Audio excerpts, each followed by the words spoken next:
Hi, welcome back to Team Wild's Carnivore. You've seen us boning out, you've seen us making steaks, we've done the sausage, now it's time for the burgers.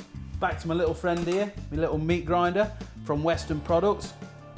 My favourite bit of kit of the week so far. So I'm going to get on and mince this venison.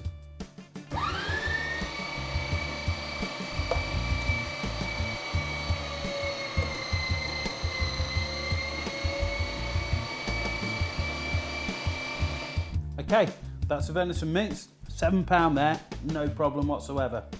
What I'm going to do now is soak the bread that we're going to make the burgers out of, and while the bread's soaking, we'll come back, we'll strip the mincer down, I'll show you the components and show you how easy it is to clean. Okay, so that's the breadcrumbs, I've soaked them. Yet again, I've got a bit of thyme in there, salt and pepper, everything else, just a little bit of seasoning for the burgers, nothing too outrageous. So I'm just going to let that soak in, and while we do that, I'm going to strip the mincer and get it ready for cleaning. Okay, first of all, you've got your tray. Nice aluminium tray, sits on the top, it's what you put your meat in, just pulls off like that. And you want to take your head off. You can see, because all the meat gets stuck in the inside because it's under pressure as it comes out. So it'll fill all the nooks and crannies. That's why you've got to strip it down every time you use it. So just turn it on, the bit of meat that's left in there will push the blade and your mincing plate off. Like so. Make sure you wait until the motor stops before you put your hands in there. This is the blade. This is what cuts the venison to push it through your plate. You see the bits of venison behind it, and see how it's clean in the front. You've got the plate there, which is what the mince comes through. You've got your blade, which sits on the back of the plate, and this is the mince behind the blade that the worm feeds forward. The worm will trap it, work it forward, pushes it to the blades chop it, push it through the plate. Then the actual body of the mincer, got a little locking button on the top, press that in, twist, off it comes. As you can see, apart from the bit of meat that I had on my hand, the whole body stays very nice and clean. Everything's been kept inside the well finished body of the mincer. You see the bits of meat in there and everything else. That's your mincer stripped, ready to go in the sink, give it a good scrub up, ready for next time. You can see with the burger seasoning, it's quite a lot drier. It's nice and soft now, but it's drier. The reason we want it drier is we've not got to force it through anything, we need to hold its shape. So, loosen it from the bottom of the bowl. Like so. I'm going to tip it into our mixing bowl. Smells good enough on its own.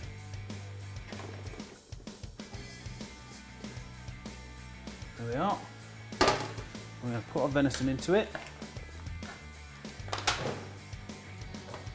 There we go. The same process as before. We're back to the kneading. It'll be a lot harder to knead this because it's a lot drier. It's not as wet, but we don't need it to be as wet.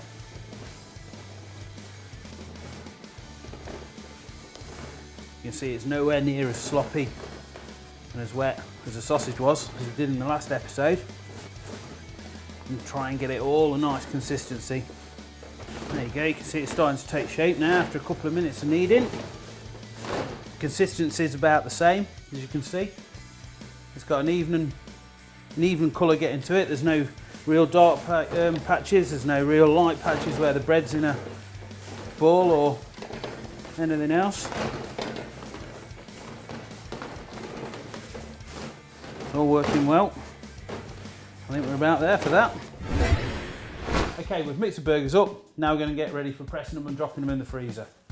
So first we're going to take a bit of the old freezer roll, put that down there so when we press the burger we can lie them on there and fold that over so when we put them in the freezer they're not going to stick together. This again is a nifty little bit of kit from Weston Products and Realtree Outfitters. So we're not going to weigh them out like we would do in the shop. We're just going to do it roughly to about 4 or 5 ounces. Make your burger patty in a bit of a ball, pop them in your non-stick burger press, which is again from Weston Products through Realtree Outfitters. Squidge it down, put the heel of your hand on the top, give it a squeeze, let it back up, lift the lid, and out she comes. Okay, so there's your burger patty. You can see in the top, nifty little bit of a feature. It's got the Realtree logo in there, so when you chuck that on the barbie, it's nice and hot. It should come through, look pretty cool. So I'm just going to pop that on there, make another one.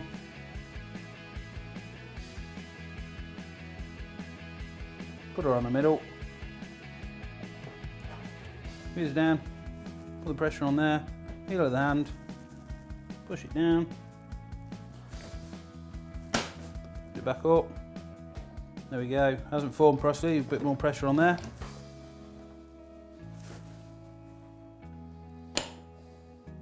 There we go. Peel it off. Put it on the paper.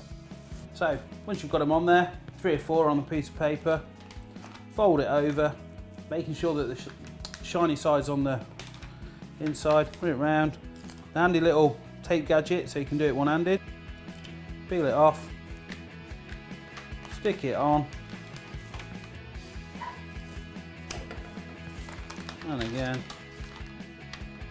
peel it off, stick it on.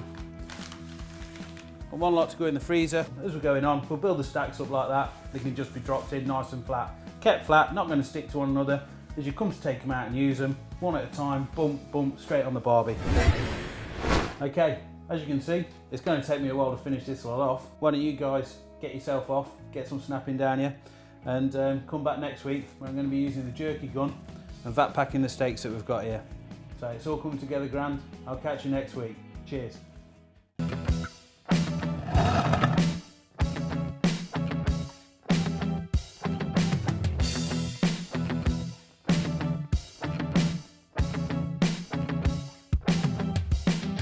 Subscribe to Team Wild TV for all the best hunting shows on YouTube.